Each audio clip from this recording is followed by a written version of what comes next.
તો વિદ્યાર્થીઓ, આપણે આજે જે ઘન અવસ્થા એટલે કે જેને આપણે કહીએ છીએ સોલિડ સ્ટેટ, તેનો અભ્યાસ છે તે કરવાનો છે. તમે ખૂબ જ જાણો છો, સારી રીતે જાણો છો કે કોઈ પણ દ્રવ્ય છે તેની 3 અવસ્થા હોય છે: ઘન, પ્રવાહી અને ત્રીજી કોઈ હોય તો તે વાયુ છે. આ પૈકી જે પ્રવાહી અવસ્થા અને વાયુ અવસ્થા જે છે એમનો અભ્યાસ આપણે ઓલરેડી છે તે કરી ચૂક્યા છીએ. એને આધારે આપણે ખાસ કરીને વાયુના જુદા જુદા જે નિયમો છે, બોયલનો નિયમ, ચાર્લ્સનો નિયમ, આદર્શ વાયુ સમીકરણ, એમાં આપણે વાન્ડરવાલ્સ સમીકરણ, આ બધું ઓલરેડી જે છે તે આપણે ભણી ચૂક્યા છીએ. અહીંયા જે આપણે બાકી રહેલો છે પ્રવાહીમાં પણ આપણે એની સ્નિગ્ધતા છે, ત્યાર પછી એનો અલગ અલગ જે બીજા ગુણધર્મો હતા તેનો પણ આપણે પુષ્ટતાણ છે, એનો આપણે ઓલરેડી અભ્યાસ છે તે કરી ગયા છીએ. પરંતુ હવે જે એક દ્રવ્યની અવસ્થા એવી છે કે જેનો આપણે અભ્યાસ કરવા જઈ રહ્યા છીએ તે એટલે કે ઘન અવસ્થા. તમે એ પણ આપણે જોયું કે પ્રવાહી અને જે વાયુઓ છે તેની અંદર છે તે વહન પામવાની શક્તિ છે.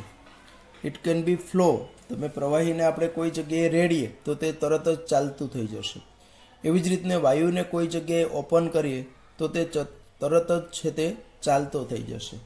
એટલે આપણે એવું કહી શકીએ કે આ બંનેની કેવી, તો કે ફ્લુઇડ પ્રોપર્ટી છે, એટલે કે વહન પામવાની જે છે તે વહનશીલતાનું જે કારણ છે. અને આનું જે મુખ્ય કોઈ પણ પ્રવાહી છે કે વાયુ છે તે વહન પામે એમાં જે મહત્વનો જે રોલ છે તે મહત્વનો રોલ એ છે કે આ બંને જે છે તે અણુઓ જે છે તેમાં રહેલા જે અણુઓ છે તે હરવા ફરવા માટે કેવા હોય છે, તો કે ઇટ વિલ બી ફ્રી. એટલે કે વાયુ અને પ્રવાહીના જે ઘટક કણો છે એટલે કે એમાં રહેલા જે અણુઓ અથવા તો જે પરમાણુઓ છે તે અણુ અથવા તો પરમાણુઓ છે તે મુક્ત છે.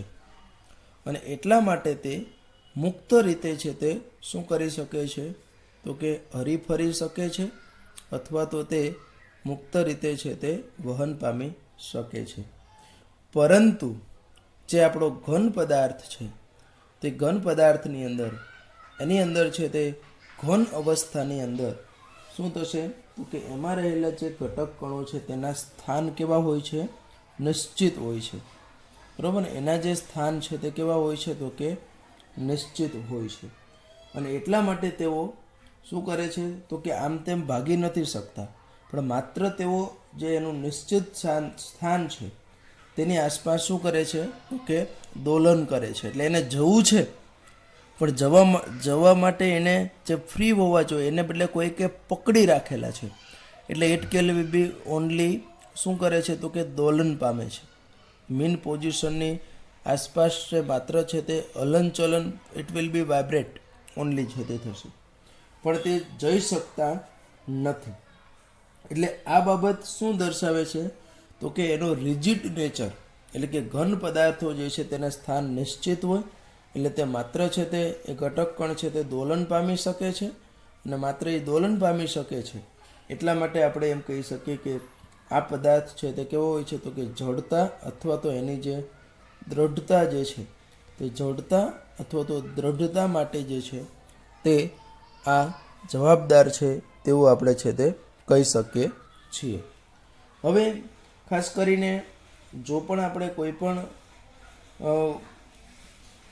એની અંદર પદાર્થ હોય તે પદાર્થ છે તેના જો આપણે ગુણધર્મો જાણતા હોઈએ એટલે એમાં રહેલા જે ઘટક કણો જે છે, ઘટક કણો એટલે બીજું કાંઈ નહીં, પાછું કોન્સ્ટિટ્યુન્ટ પાર્ટિકલ્સ.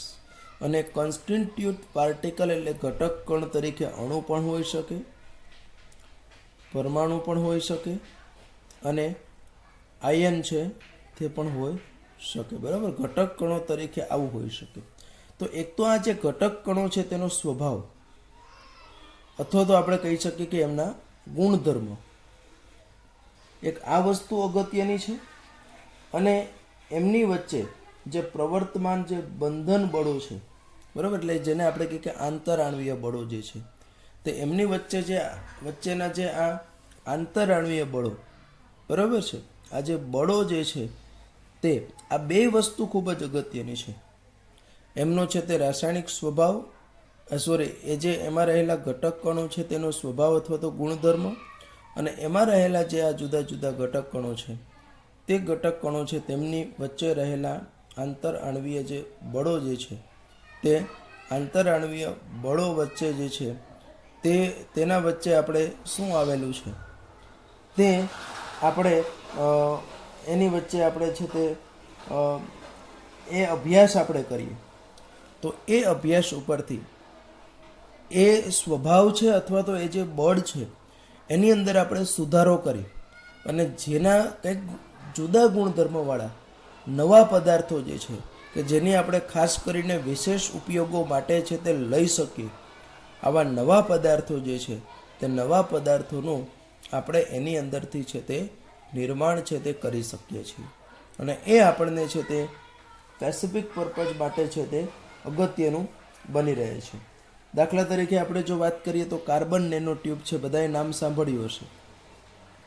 તો કાર્બન નેનો ટ્યુબ આપણે બનાવી તો જે ઓલરેડી આપણી એક્ઝિસ્ટન્ટ જે વસ્તુ હતી એના કરતાં સુપરિયર ક્વોલિટીવાળી વસ્તુ બની છે.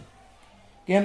તો કે એમાં જુદા જુદા પદાર્થો જે છે અથવા તો પર્ટિક્યુલર અહીંયા આપણે વાત કરીએ તો જે જુદી જુદી ધાતુઓ છે તે દરેકની જે વિશિષ્ટતાઓ હતી કે જે એક જ ધાતુમાં બધી વિશિષ્ટતા ના મળે તેવી વિશિષ્ટતા આમાં જોવા મળી.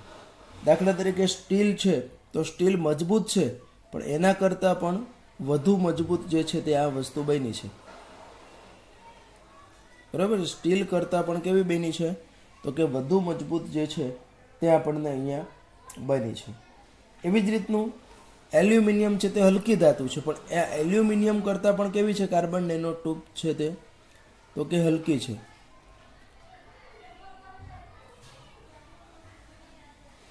બીજું વાહકતાની દ્રષ્ટિએ જોવા જઈએ તો આપણે કોઈ પણ ધાતુમાં કોપર ધાતુને આપણે બેસ્ટ કહીએ છીએ, પણ અહીંયા જે કોપર જે છે તે કોપર કરતાં પણ એ કેવું છે, એની વાહકતા છે તે વધારે છે, બરાબર છે. કોપર કરતાં પણ વધુ વાહકતા ધરાવે છે.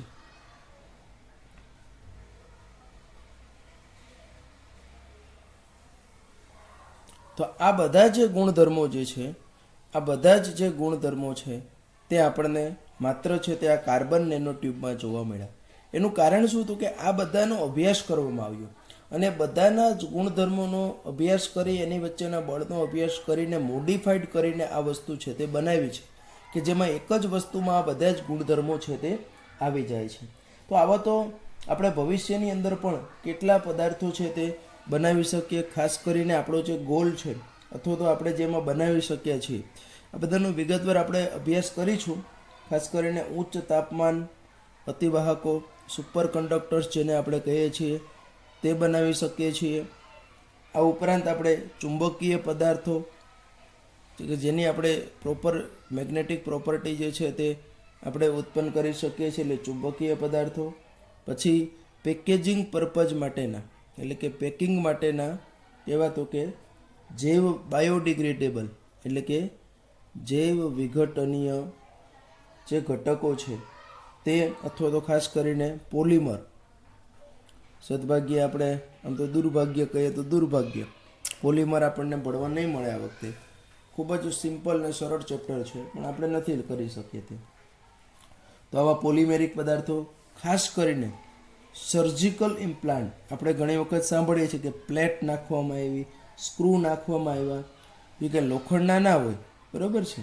તો આવા બધા જે એવા સર્જિકલ ઇમ્પ્લાન્ટ માટે જે છે તે આવા એક વિશિષ્ટ પ્રકારના ઘન પદાર્થો જે છે જેને આપણે પોલિમેરિક પદાર્થો કહીએ છીએ, તે વિશિષ્ટ પ્રકારના પોલિમેરિક પદાર્થો જે છે તે આપણે અહીંયા છે તે વપરાય છે.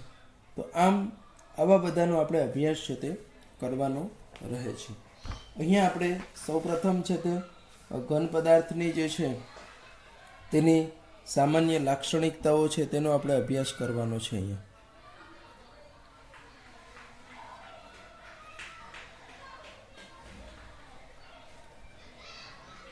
તો આપણે આમ તો કહી જ દીધું છે મેં તમને કે કોઈ પણ વસ્તુ છે ઘન, પ્રવાહી કે વાયુ, એ પરિસ્થિતિમાં બે અગત્યના પરિબળો છે. આપણે કહીએ કે ઘન છે એમાંથી પ્રવાહી બને અને એમાંથી છે તે વાયુ બને છે. બરાબર? તો આ પરિસ્થિતિમાં આપણે જો જોવા જઈએ તો જેમ આપણે ઘનથી પ્રવાહીથી વાયુ તરફ જઈએ છીએ તેમ આમાં બે પરિબળો છે. એક છે તે આંતરાણવીય બળ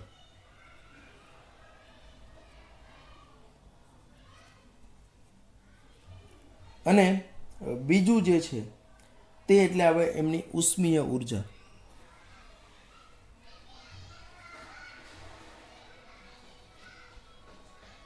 આ બે પરિબળો છે. તમે ઘનથી પ્રવાહીથી વાયુ તરફ જશો તેમ આંતરાણવીય બળ જે છે તે શું થાય? એના પ્રમાણમાં ઘટે છે.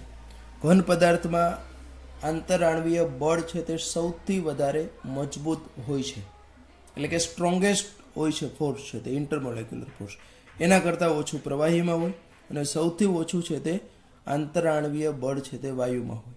એટલે આપણે કહીએ કે વાયુનો કદ, આકાર, કઈ જ વસ્તુ છે તે નિશ્ચિત હોતી નથી. બીજું હવે ઉષ્મીય ઉર્જા, તો આના કરતાં વિરોધ છે. આ બંને પરિબળો એકબીજાની વિરોધી પરિબળો છે. કે કોઈની આપણે ઉષ્મીય ઉર્જા, જેને આપણે કહીએ કાઇનેટિક એનર્જી, તાપમાન વધારવામાં આવે તો તાપમાન વધતા શું થાય? તો કે એની ઉષ્મીય ઉર્જા છે તે વધશે અને ઉષ્મીય ઉર્જા વધશે એટલે આંતરાણવીય બળ જે છે તે ઘટે છે અને આંતરાણવીય બળ ઘટે એટલે ઘનમાંથી પ્રવાહી, પ્રવાહીમાંથી કેવા? તો કે વાયુની અંદર જે છે તે વાયુની અંદર છે તે રૂપાંતરિત છે તે થાય છે. તો આ રીતનું ક્રમશઃ એની અંદર જે છે તે આ ફેરફાર છે તે આપણને વિશેષતઃ જોવા મળતા હોય છે. હવે એ જે અહીંયા ફેરફાર જે છે એની અંદર આ બંને વિરોધી ફેક્ટર છે, પણ આપણે અહીંયા જે અભ્યાસ કરવાનો છે તેની વાત કરવાની છે તે આપણે ઘન પદાર્થની વાત કરવી છે. બરાબર છે? અહીંયા જે આપણે વાત કરવા જઈ રહ્યા છીએ તે કોની વાત કરવા જઈ રહ્યા છીએ? તો કે આપણા ઘન પદાર્થની વાત કરીએ છીએ.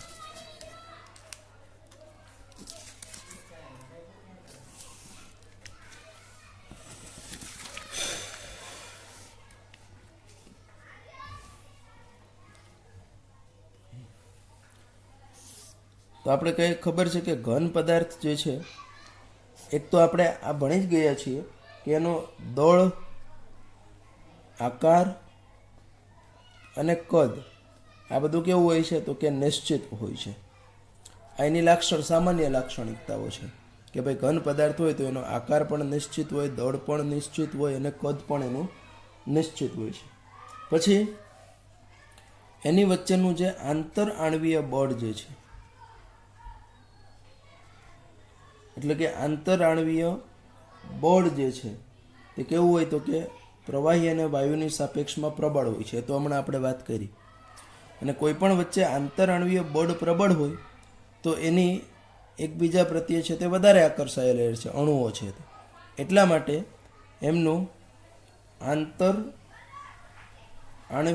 અંતર જે છે એકબીજાની નજીક હોય એટલે એનું આંતરાણવીય અંતર કેવું હોય છે? તો કે ટૂંકું હોય છે. એમની વચ્ચેનું આંતરાણવીય અંતર જે છે તે આંતરાણવીય અંતર છે તે પ્રમાણમાં ટૂંકું જોવા મળે છે. ત્યાર પછી આપણે જો ચોથી વાત કરીએ તો એમાં રહેલા જે ઘટક કણો છે, ખાસ કરીને એમાં રહેલા પરમાણુ, અણુ અને આયનો જે છે તેના સ્થાન કેવા હોય છે? તો કે નિશ્ચિત હોય છે. એના સ્થાન છે તે નિશ્ચિત હોય છે. કોના? તો કે ઘટક કણોના. અને ઘટક કણોના સ્થાન નિશ્ચિત હોય એટલે તે માત્ર શું? It can be oscillate to their mean position, એટલે કે એના જે સરેરાશ સ્થાન જે છે તે સ્થાનથી તે સ્થાનાંતરિત થઈ શકતા નથી, એટલે કે ઇધર ઉધર ઘૂમ શકતે નહીં એવું. બરાબર? પણ માત્ર શું કરે છે? It can B vibrate, it can B only oscillate. એના સાપેક્ષ સ્થાન અથવા તો સરેરાશ સ્થાન છે તેની આજુબાજુ માત્ર તે શું કરી શકે? તો કે દોલન કરી શકે છે. અને એટલા માટે બીજું અગત્યની વસ્તુ, ઇટ ઇઝ ઇનકમ્પ્રેસિબલ, એટલે આપણે તેને દબાવી સંકોચનીય નથી. બરાબર, આપણે પ્રવાહી છે તેને દબાણ આપીને એના ઉપર થોડો ઘણો ફેરફાર કરી શકીએ. જ્યારે વાયુ જે છે તો વાયુ અવસ્થામાં એને આપણે દબાણ આપીને ખૂબ જ વધારે એવા માત્રામાં સંકોચી શકીએ છીએ, એટલે એ કોમ્પ્રેસ કરી શકીએ છીએ. પણ આ આપણા છે તે કેવા છે તો કે ઘન પદાર્થ છે તે અસંકોચનીય એટલે કે ઇનકોમ્પ્રેસિબલ છે. બરાબર ને, એ કેવા છે તો કે એમ ઇનકોમ્પ્રેસિબલ છે. એ કેવા છે તો કે ઇનકોમ્પ્રેસિબલ છે, તે એટલે કે અસંકોચનીય છે. તો આ બધું આપણે જોયું, તે બધી જે વાત કરી છે તે કોના માટે કરી તો કે જે આપણા ઘન પદાર્થો છે એમના માટેની વાત છે. હવે જે આપણે વાત કરવા જઈ રહ્યા છીએ તે ઘન પદાર્થનો વર્ગીકરણ તરફ આપણે જઈ રહ્યા છીએ. બરાબર છે, આપણા જે ઘન પદાર્થો છે એનું આપણે વર્ગીકરણ જે છે તે વર્ગીકરણ અહીંયા સમજવાનું છે.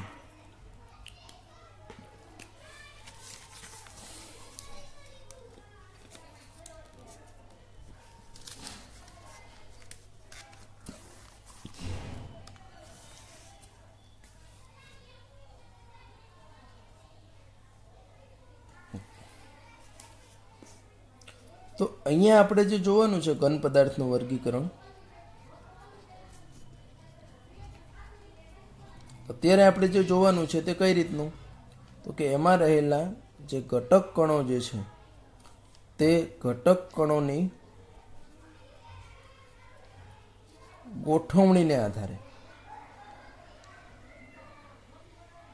બરાબર છે, અહીંયા આપણે જે જોવાનું છે તે કઈ રીતનું આપણે જોશું તો કે આપણા જે ઘટક કણો જે છે તે ઘટક કણોની જે ગોઠવણી જે છે તે ગોઠવણીને આધારે આપણે શું કરવાનું છે તો કે ઘન પદાર્થોનું જે વર્ગીકરણ જે છે તે વર્ગીકરણ છે તે આપણે સમજવાનું છે. તો એને આધારે હું પહેલાં જ કહી દઉં કે ભાઈ એમાં રહેલા ઘટક કણોની ગોઠવણીને આધારે આપણે છે તે એના બે પ્રકારમાં વિભાજિત કરી શકીએ છીએ. એક છે તે આપણો ક્રિસ્ટલાઇન એટલે સ્ફટિકમય ઘન પદાર્થ, અને બીજા આપણા છે તે એટલે કે એમોર્ફસ એટલે કે અસ્ફટિકમય ઘન પદાર્થ, અને આપણે ઇંગ્લિશમાં કહીએ છીએ ક્રિસ્ટલાઇન, અને આને આપણે કહીશું એમોર્ફસ. તો આ બે વસ્તુમાં આપણે એને સમજીએ કે સ્ફટિકમય ઘન પદાર્થ કોને કહેશું અને અસ્ફટિકમય ઘન પદાર્થ છે તે કોને કહેવાનું છે. પહેલાં જ આપણે કીધું કે આ છે તે એમાં રહેલા ઘટક કણો છે તેની લાક્ષણિક ગોઠવણીને આધારે છે.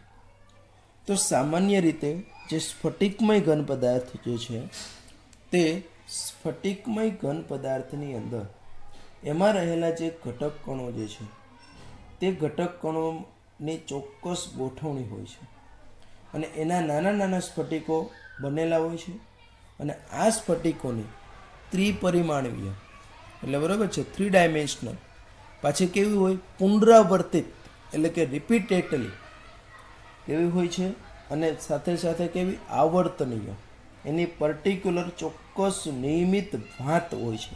ભાત એટલે પેટર્ન જેને આપણે ઇંગ્લિશમાં કહીએ છીએ તે હોય છે. શું કીધું, આમાં રહેલા જે ઘટક કણો જે છે તે ઘટક કણોની છે તે નિયમિત અથવા તો આપણે એને કહી શકીએ આવર્તનીય, પછી આપણે કહીએ કે પુનરાવર્તિત શું હોય છે તો કે એની છે તે ગોઠવણ હોય છે. તો કે સ્ફટિકમય ઘન પદાર્થની અંદર એમાં રહેલા ઘટક કણોની નિયમિત આવર્તનીય પુનરાવર્તિત લોંગ રેન્જ ઓર્ડર જેને આપણે કહીએ છીએ કે લાંબા સુધીની, બરાબર છે, એની અંદર છે તે આપણને આ પ્રકારની છે તે ગોઠવણી જોવા મળે છે. ત્રિપરિમાણીય, હજી એક રહી ગયો મારે અહીંયા શબ્દ છે તે ત્રિપરિમાણીય શું હોય છે તો કે ભાત હોય છે, એની છે તે પેટર્ન હોય છે વિશિષ્ટ પ્રકારની છે તે. તો આ પ્રકારની જે ગોઠવણી છે તે સ્ફટિકમય ઘન, અને આવી ગોઠવણીને આધારે તેનો ચોક્કસ લાક્ષણિક ભૌમિતિક આકાર હોય છે. એમનો છે તે ચોક્કસ ભૌમિતિક આકાર આપણને જોવા મળે છે. જ્યારે અસ્ફટિકમય ઘન પદાર્થ છે તેની અંદર આપણે શું કહીએ છીએ, એમાં રહેલા જે ઘટક કણો છે તેની અનિયમિત અને પાછી કેવી, તો કે એમ કહીએ કે અનિયમિત એની અંદર છે તે ગોઠવણી છે. અને એની અનિયમિત ગોઠવણી જે છે એટલા માટે એની અંદર છે તે આખા આપણે એની અંદર છે તે રૂપાંતરિત કરી શકતા નથી. ટૂંકા વિસ્તાર પૂરતી, બરાબર છે, એનો છે તે અનિયમિત ગોઠવણી હોય છે એમાં રહેલા ઘટક કણો છે તેની, અને એટલા માટે આપણે કહી શકીએ કે એનો છે તે અનિયમિત આકાર હોય છે. એનો છે તે કેવો હોય છે, તો કે અનિયમિત આકાર જે છે તે અનિયમિત આકાર જે છે તે આપણને જોવા મળે છે. ખ્યાલ આવી ગયો આની અંદર છે તે વ્યવસ્થિત. તો કે આ આપણે કીધું કે આ કારણોસર એની અંદર જે છે તે આપણને આપણે ખાસ કરીને ગોઠવણીને આધારે સ્ફટિકમય, એકચ્યુઅલી અસ્ફટિકમય એટલે એની અનિયમિત ગોઠવણી માટે એમોર્ફસ, નોટ ઓર્ડરલી ઇંગ્લિશમાં કહેવું હોય તો, પ્રોપરલી એરેન્જ હોતું નથી. બીજી અહીંયા અગત્યની વસ્તુ છે કે આમાં રહેલા ઘટક કણોની લોંગ રેન્જ એટલે કે લાંબા ગાળાની, લાંબા અંતર સુધી લોંગ રેન્જ એરેન્જમેન્ટ, હવે ઇંગ્લિશમાં આપણે એને કહીએ આવું, અને આને આપણે કહીશું શોર્ટ રેન્જ એરેન્જમેન્ટ. બરાબર છે, આ એક વસ્તુ અગત્યની છે. બીજું અગત્યની વસ્તુ છે તે સ્ફટિકમય ઘન પદાર્થોની ગોઠવણી ચોક્કસ હોય એટલે એનું ગલન બિંદુ જે છે તે ગલન બિંદુ છે તે ચોક્કસ અને લાક્ષણિક હોય છે. એનું જે ગલન બિંદુ જે છે તે કેવું હોય, તો કે ચોક્કસ અને કેવું હોય, તો કે લાક્ષણિક, એટલે એક જ ઝાટકે છે તે પીગળી જતું હોય છે. જ્યારે આનું છે તે આના ગલન બિંદુનો તાપમાનનો ચોક્કસ ગાળો હોય, બરાબર, એટલે આપણે કહી શકીએ કે એ ગાળા દરમિયાન ચોક્કસ તાપમાન નહીં હોય પણ તાપમાનના ગાળા દરમિયાન તે શું થાય છે, તો કે ધીમે ધીમે શું થાય છે, તે પીગળે છે, બળે છે અથવા તો નરમ પડે છે. એટલે ટૂંકમાં કેવું હોય તો આનું છે તે શાર્પ ગલન બિંદુ હોય છે, આમનું છે તે એક ચોક્કસ રેન્જ હોય છે ગલન પામવાની હોય છે ગલન બિંદુના આપણે પરિપ્રેક્ષમાં જો વાત કરીએ તો. ત્યાર પછી એનો ક્લેવેજ ગુણધર્મ છે, ચિરાડ ગુણધર્મ. તો ચિરાડ ગુણધર્મ એટલે કે ક્લેવેજ પ્રોપર્ટીની વાત કરીએ કે જ્યારે સ્ફટિકમય ઘન પદાર્થ છે તે સ્ફટિકમય ઘન પદાર્થને કોઈ તીક્ષ્ણ હથિયાર વડે, એટલે કે ધારો કે છરી છે કે બ્લેડ છે, આવું જે શાર્પ એજ ટૂલ જેને આપણે કહીએ, તીક્ષ્ણ ધારવાળા હથિયાર વડે જ્યારે એને કાપવામાં આવે, એટલે કે એનું જ્યારે કટિંગ કરવામાં આવે અને કટિંગ થઈને જે બે પીસ આપણને છૂટા મળશે તેની સપાટી જે છે તે બંનેની કેવી હશે, તો કે સ્મૂથ હશે, એટલે કે સુંવાળી હશે. બરાબર છે, એની છે તે સપાટી સુંવાળી હશે. પરંતુ જે અસ્ફટિકમય ઘન પદાર્થ છે એને જ્યારે તીક્ષ્ણ ધારવાળા સાધન વડે કાપવામાં આવે તો એની અંદર જ્યારે બે પદાર્થો અથવા તો બે સ્પેસીસ છૂટા પડશે, તે બે સ્પેસીસની જે સપાટી છે તે આવી ખરબચડી હશે. બરાબર છે, એટલે આપણે એમ કહી શકીએ કે અહીંયા છે તે કેવી મળે, તો કે સુંવાળી સ્મૂધ સપાટી જોવા મળે છે, એટલે લીસી બીજી રીતે કેવું હોય તો. જ્યારે અહીંયા આપણે જે છે તે અનિયમિત સપાટીવાળો ભાગ છે તે આપણને જોવા મળશે.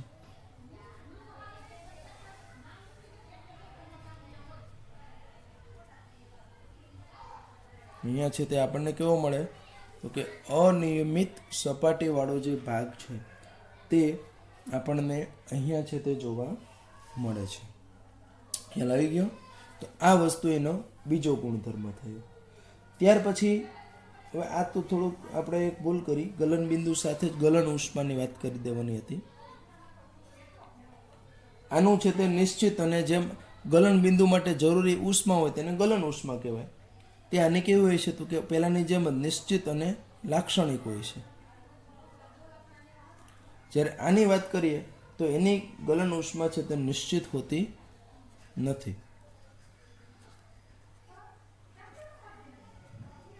અને બરાબર સમજો, આને લઈને આપણે એક વસ્તુ અહીંયા સાથે સાથે અહીંયા કહેવાની છે કે આની ગલન ઉષ્મા નિશ્ચિત હોય છે, આની છે તે નિશ્ચિત હોતી નથી. એટલે આને જ્યારે ગલન પામે ત્યારે તે ધીમે ધીમે ગલન પામે છે.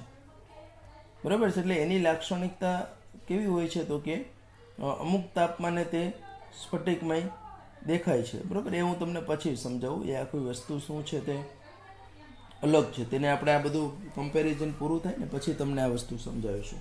એને લઈને થોડુંક અહીંયા ક્લેરિફિકેશન આપણે કરવાનું છે. ત્યાર પછી એક વિષમ દૈશિકતા એટલે કે આઇસોટ્રોપિક છે કે એન આઇસોટ્રોપિક છે તે જોવાનું છે. વિષમ દૈશિકતા. હવે વિષમ દૈશિકતાનો મિનિંગ શું છે અને સમદૈશિક, આવા બે વર્ડ છે. તો જ્યારે કોઈ પણ ઘન પદાર્થના અમુક જે ગુણધર્મો છે, દાખલા તરીકે વક્રીભવનાંક છે, બરાબર છે, અથવા તો આપણે કહીએ કે એની રિફ્રેક્ટિવ ઇન્ડેક્સ એટલે કે વિદ્યુતીય અવરોધ, વક્રીભવનાંક, આવા જે મૂલ્યો જે છે તે એ મૂલ્યો જે છે તે જુદી જુદી દિશાથી જો માપવામાં આવે તો એના મૂલ્યો અલગ અલગ મળે તો એમને કહેવાય વિષમ દૈશિકતા. કે જ્યારે આપણે કોઈ પદાર્થના આવા જે વક્રીભવનાંક છે, વિદ્યુત વહનશીલતા છે, આવા જે ગુણધર્મો છે એ ગુણધર્મોને જ્યારે આપણે જુદી જુદી દિશાએથી માપવામાં આવે છે તો એના મૂલ્ય જો સમાન મળે તો એને આપણે કહીએ વિષમ દૈશિકતા. અને એ મૂલ્યો જે છે તો સમાન મળે તો એને કહેવાય સમદૈશિકતા. એટલે કે સ્ફટિકમય ઘન પદાર્થની અંદર જો આ બધા જે મૂલ્યો છે, ખાસ કરીને એની આપણે જે કહીએ વક્રીભવનાંક છે, એની વિદ્યુત વહનતા જુદી જુદી દિશાથી માપવામાં આવે તો એ મૂલ્યો જુદા જુદા મળે છે સ્ફટિકમય ઘન પદાર્થમાં. એટલે આપણે એને વિષમ દૈશિકતા સ્વભાવ ધરાવે છે તેવું કહી શકીએ. અને અસ્ફટિકમય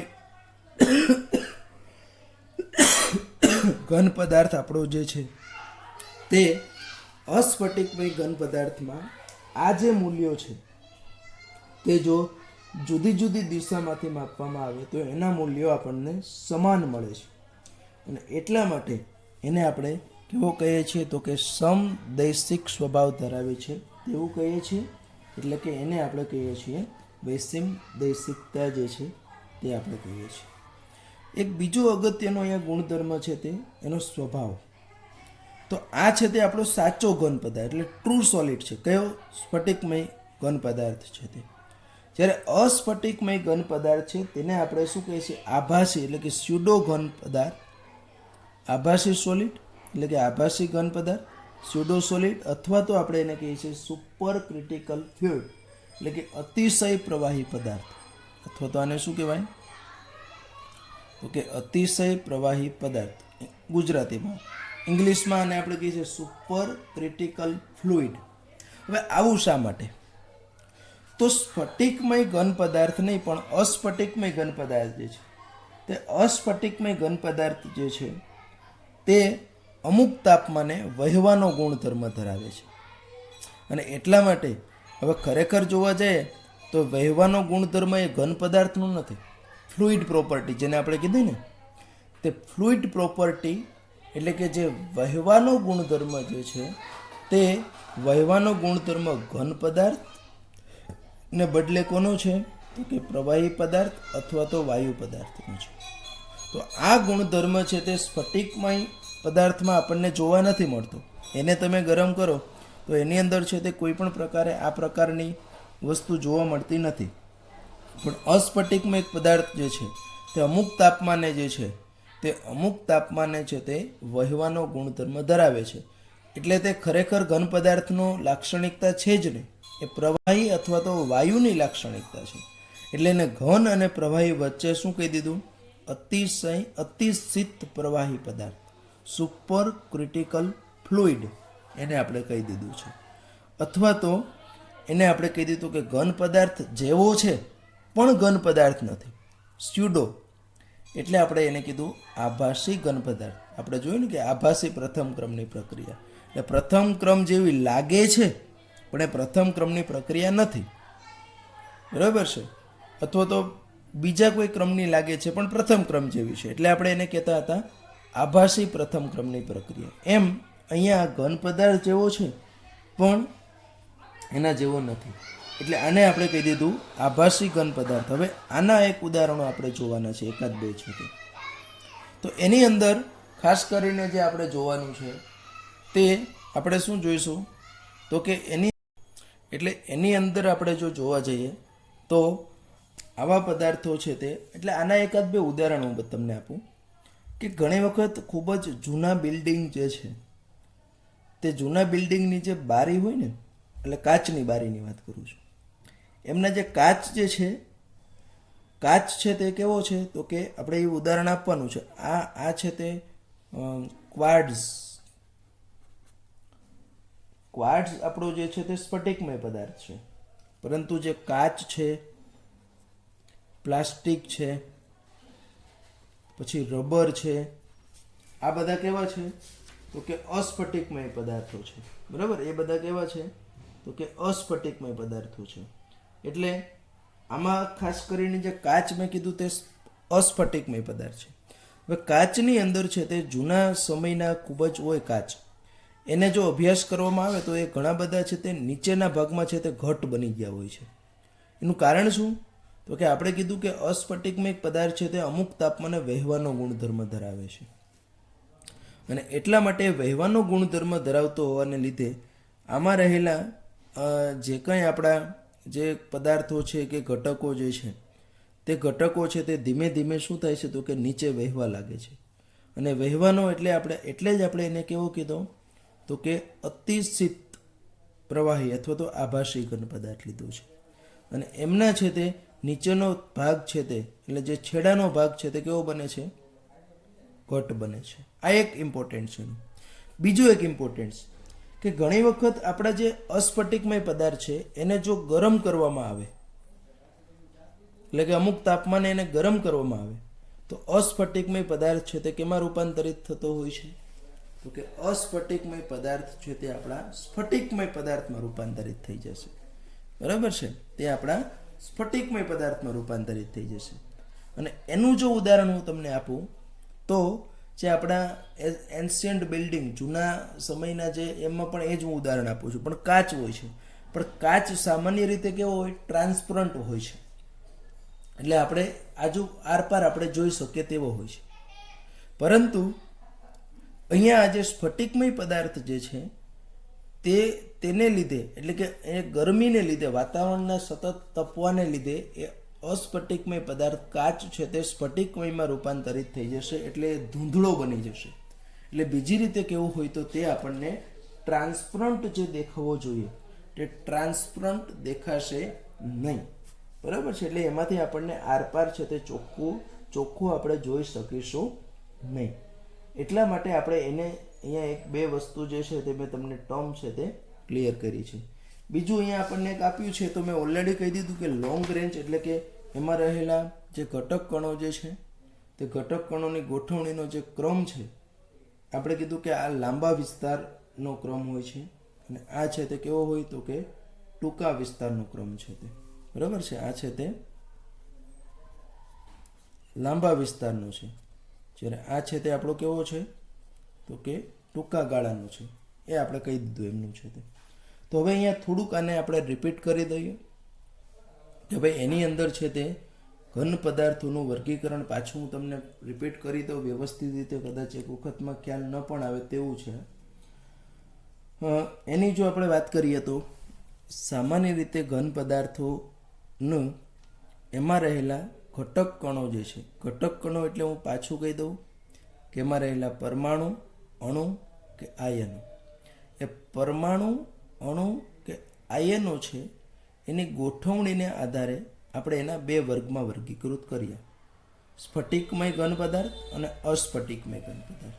crystalline solid substance and amorphous solid substance. તો સામાન્ય રીતે આપણો જે ક્રિસ્ટલાઇન જે છે સ્ફટિકમય ઘન પદાર્થ છે એમાં રહેલા જે ઘટક કણો છે તે ઘટક કણોની નિયમિત, રેગ્યુલરલી, રિપીટેડલી એટલે પુનરાવર્તિત, પિરિયોડિકલી એટલે કે આવર્તનીય અને સાથે સાથે આપણે ત્રિપરિમાણવીય, બરાબર છે, આવી એની એક ગોઠવણી હોય છે. એટલે આવા નાના નાના સ્ફટિકો જે છે તે નાના નાના સ્ફટિકોની આવી ત્રિપરિમાણીય, નિયમિત, આવર્તનીય, પુનરાવર્તિત જે ભાત આપણને જોવા મળે છે તે કેમાં જોવા મળે? સ્ફટિકમય ઘન પદાર્થમાં. અને આવી ભાતને લીધે એને આપણે કહીએ છીએ તે ચોક્કસ ભૌમિતિક આકાર ધરાવે છે. એને નિશ્ચિત એમાં રહેલા ઘટક કણોની આવી નિશ્ચિત ગોઠવણીને લીધે તેવો છે તે ચોક્કસ ભૌમિતિક આકાર જે છે તે ચોક્કસ ભૌમિતિક આકાર છે તે દર્શાવે છે. આપણને એનો આકાર છે તે જોવા મળે છે. અને આવું પેટર્ન છે તે લાંબા ગાળા સુધી હોય છે. એટલે આપણે એને કહીએ છીએ લોંગ રેન્જ ઓર્ડર અથવા તો લાંબા વિસ્તારનો ક્રમ. અને આ આપણને કેમાં જોવા મળે છે? તો કે ક્વાડ્સ. બરાબર, ક્વાડ્સની અંદર આવે એમાં રહેલા ઘટક કણોની નિશ્ચિત ગોઠવણી હોય છે. એટલે એને આપણે કહીએ છીએ સ્ફટિકમય ઘન પદાર્થ. હવે જો આપણે અસ્ફટિકમય ઘન પદાર્થની વાત કરીએ તો એમાં રહેલા જે ઘટક કણો છે તેની અનિયમિત ગોઠવણી હોય છે, ટૂંકા રેન્જની ગોઠવણી હોય છે. અને એમની અનિયમિત ગોઠવણી હોવાને લીધે એને આપણે કહીએ છીએ એનો આકાર છે તે પણ કેવો હોય છે? તો કે અનિયમિત હોય છે. અને તે ગોઠવણી ખૂબ જ ટૂંકા વિસ્તાર પૂરતી સીમિત હોય છે. આ જે ગોઠવણી છે તે ગોઠવણી કેવી હોય? તો કે ખૂબ જ ટૂંકા વિસ્તાર પૂરતી સીમિત હોય છે. અને આવી ટૂંકા વિસ્તાર પૂરતી જ એની ગોઠવણી સીમિત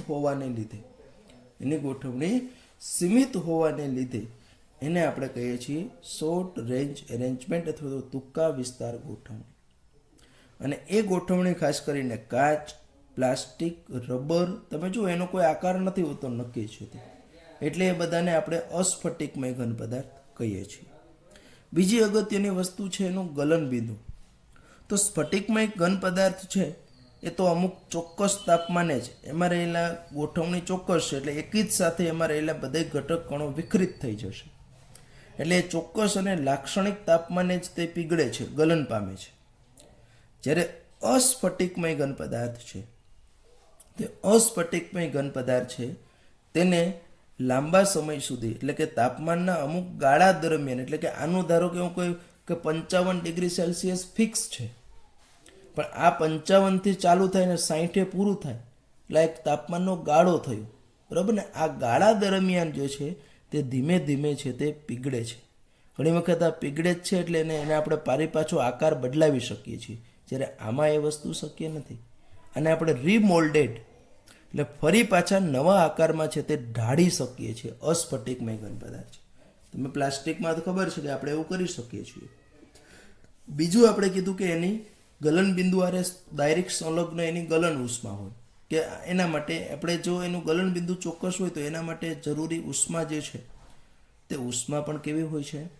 તો કે એની નિશ્ચિત અને લાક્ષણિક હોય છે ગલન બિંદુની જેમ. ગલન ઉષ્મા છે તે એવી રીતનું એનું જે આમનું ગલન બિંદુ જેમ નિશ્ચિત નથી તેમ એની ગલન ઉષ્મા જે છે તે ગલન ઉષ્મા છે તે પણ એમની છે તે નિશ્ચિત હોતી નથી. બરાબર, એ પણ એની છે તે ઉષ્મા છે તે નિશ્ચિત હોતી નથી. આ બીજી વસ્તુ આપણે જોઈ છે.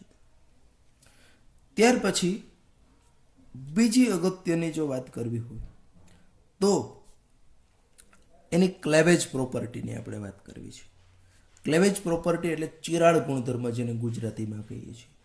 કે જ્યારે સ્ફટિકમય ઘન પદાર્થને જ્યારે આપણે શાર્પ એજ ટૂલ એટલે કે કોઈ તીક્ષ્ણ ધારવાળા હથિયાર વડે એને કાપીએ, એને કાપીને જે બે એના સ્પીસીસ થશે તે સ્પીસીસની જે સપાટી જે છે તે સ્ફટિકમય ઘન પદાર્થમાં સ્મૂધ, સુવાળી હોય છે. જ્યારે અસ્ફટિકમય ઘન પદાર્થ છે તેની અંદર છે તે અનિયમિત, ખરબચડી જેને આપણે કહી શકીએ તેવી અનિયમિત સપાટીવાળા જે બે ભાગ છે તે આપણને જોવા મળે છે. સાથે સાથે આપણે અગત્યની વસ્તુ એમ કીધી કે આ છે તે વિષમ દૈશિકતા દર્શાવે છે. એટલે કે વક્રી ભવનાંક છે, એની વિદ્યુત વહનશીલતા છે, આ જે એના જુદા જુદા ગુણધર્મો છે તે ગુણધર્મોને જ્યારે આપણે જુદી જુદી દિશાથી માપવામાં આવે તો એને જુદી જુદી દિશાથી જ્યારે માપવામાં આવે છે ત્યારે એના મૂલ્યો જુદા જુદા મળે છે. એટલે સ્ફટિકમય ઘન પદાર્થ સ્વભાવે વિષમદૈશિક છે, જ્યારે અસ્ફટિકમય ઘન પદાર્થમાં આ જે મૂલ્યો છે તે કેવા મળે છે તો કે જુદી જુદી દિશાએથી સરખા મળે છે. એટલે આપણે એમને કેવો કહીએ છીએ તો કે સમદૈશિક સ્વભાવ છે તે ધરાવે છે તેવું આપણે કહીએ છીએ. બરાબર છે. પછી અગત્યની વસ્તુ છે તે એનો આપણે કહી શકીએ કે એનું જે સ્વભાવ જો વાત કરીએ તો આ સંપૂર્ણ પ્રમાણે ઘન પદાર્થના જે કંઈ લાક્ષણિકતાઓ આપણે આગળ જોઈ કે ભાઈ નિશ્ચિત આકાર હોય, એના જે ઘટક કણો સ્થાનની આજુબાજુ દોલન પામી શકે છે, આ બધા જે ઇનસુટ છે તે ગુણધર્મો છે તે આ બધા જ ગુણધર્મો છે તે સ્ફટિકમય ઘન પદાર્થની લાક્ષણિકતા દર્શાવી શકે છે. એટલા માટે આ આપણો કેવો છે તો કે સાચો ઘન પદાર્થ છે. બરાબર ને? આ છે તે આપણો સાચો ઘન પદાર્થ છે. જ્યારે આમની જો આપણે વાત કરીએ તો આની અંદર છે તે આ અમુક સમયે વહેવાનો ગુણધર્મ ધરાવે છે. એટલે કે ફ્લુઇડ પ્રોપર્ટી જેને આપણે કહીએ છીએ તે ફ્લુઇડ પ્રોપર્ટી છે તે દર્શાવે છે. એટલા માટે આને આપણે કેવા કહીએ છીએ તો કે તે ખરેખર ઘન પદાર્થની લાક્ષણિકતા છે જ નહીં. એટલે આપણે એને આભાસી ઘન પદાર્થ અથવા તો સુપર ક્રિટિકલ ફ્લુઇડ એટલે કે અતિશીત પ્રવાહી કહીએ છીએ. હવે આવી એક ગુણધર્મ ધરાવે છે તેની સાબિત આ કારણ ઘણી વખત પૂછાય છે કે શા માટે જૂની બિલ્ડિંગની બારીઓના કાચની જે બારી છે તેનો છેડાનો ભાગ જાડો થીક જાડો જોવા મળે છે અથવા તો ઘટ્ટ જોવા મળે છે. તો આપણે કીધું કે કાચ એ અસ્ફટિકમય ઘન પદાર્થ છે, તે અમુક તાપમાને વહેવાનો ગુણધર્મ ધરાવે છે. એટલે એનું બધું મટીરિયલ છેડા ઉપર ભેગું થાય છે. એટલે આગળનો ઉપરનો કાચની જે જાડાઈ છે તેના કરતાં નીચેના કાચની જાડાઈ વધુ હોય છે અથવા તો આપણે કહી શકીએ તે ઘટ્ટ પદાર્થ સ્વરૂપે હશે. આ એક વસ્તુ થઈ. બીજી વસ્તુ આપણે કીધી કે ભાઈ સ્ફટિક અસ્ફટિકમય ઘન પદાર્થ છે તે અસ્ફટિકમય પદાર્થને અમુક તાપમાને જો ગરમ કરવામાં આવે તો તે કેવા તો કે સ્ફટિકમય પદાર્થમાં રૂપાંતરિત પામે છે. અને રૂપાંતરિત પામે છે એટલા માટે આપણે એમને છે તે શું કહીએ છીએ તો કે રૂપાંતરિત થાય છે.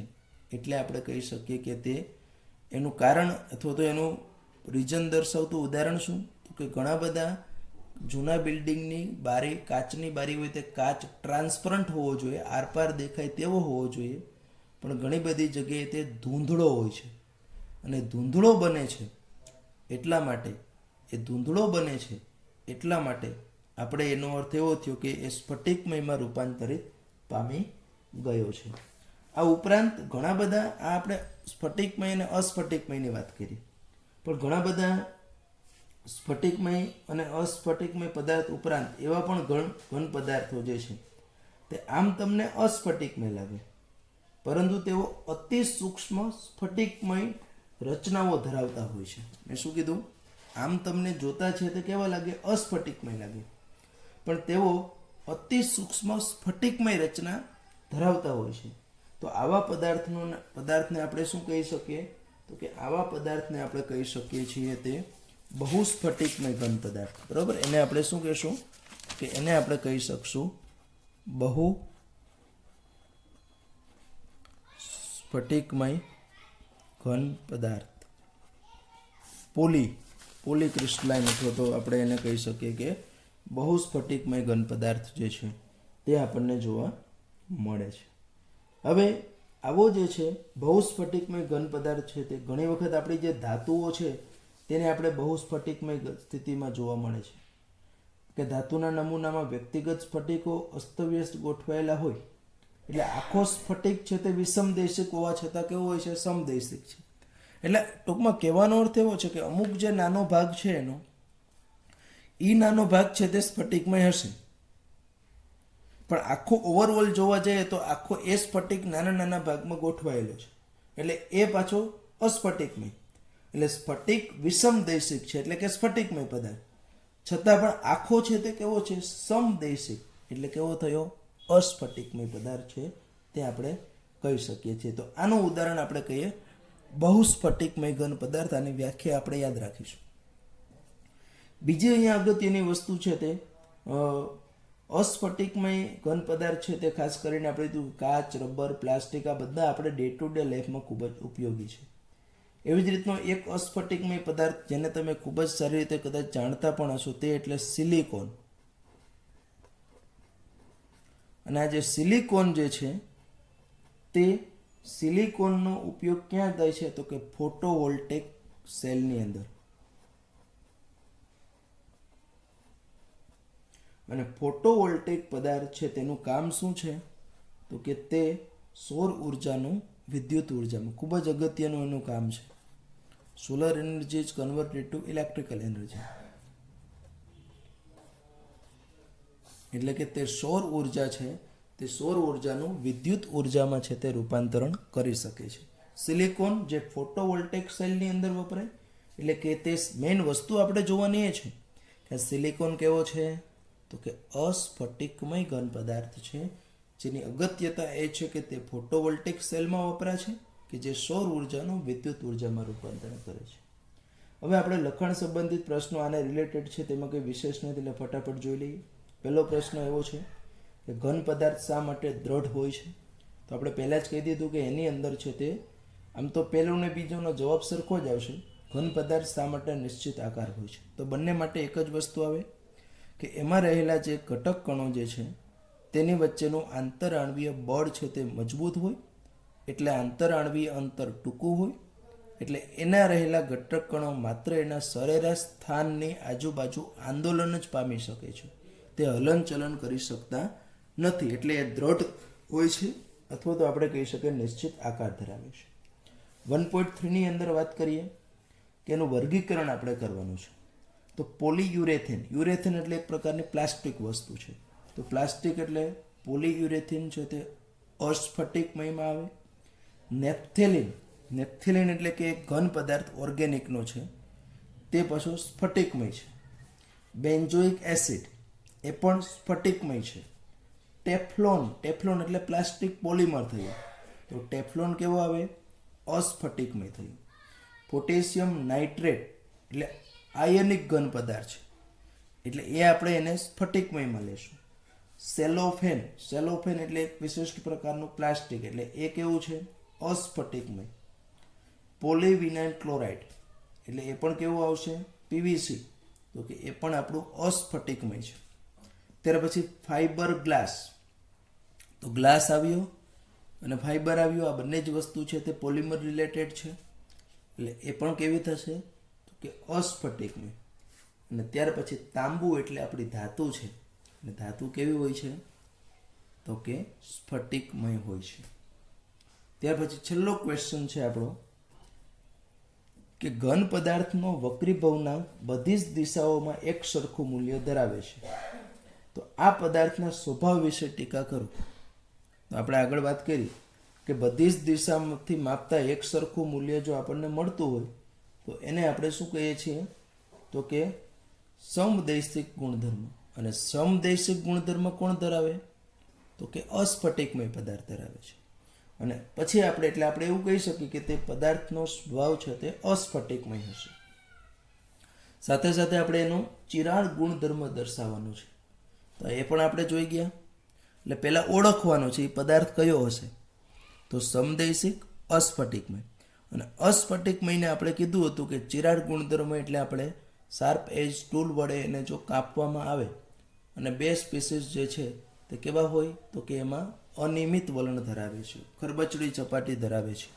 તો આ થયો આપણો સ્ફટિકમય ઘન પદાર્થ અને અસ્ફટિકમય ઘન પદાર્થ છે, એના લાક્ષણિકતાઓ, એના ગુણધર્મો.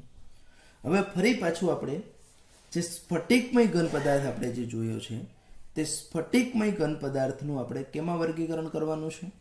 તો કે એમાં રહેલા આણવીય બળને આધારે જે છે તે આણવીય બળને આધારે એ એનું વર્ગીકરણ જે છે તે વર્ગીકરણ જુદા જુદા વર્ગની અંદર કઈ રીતનું થાય તે આપણે છે તે હવે પછીના લેક્ચરની અંદર જે છે તેનો અભ્યાસ કરશું. એટલે પહેલાં આપણે ઘન પદાર્થનું એમાં રહેલા ઘટક કણોની ગોઠવણીને આધારે સ્ફટિકમય અને અસ્ફટિકમય એવામાં વર્ગીકરણ કર્યું.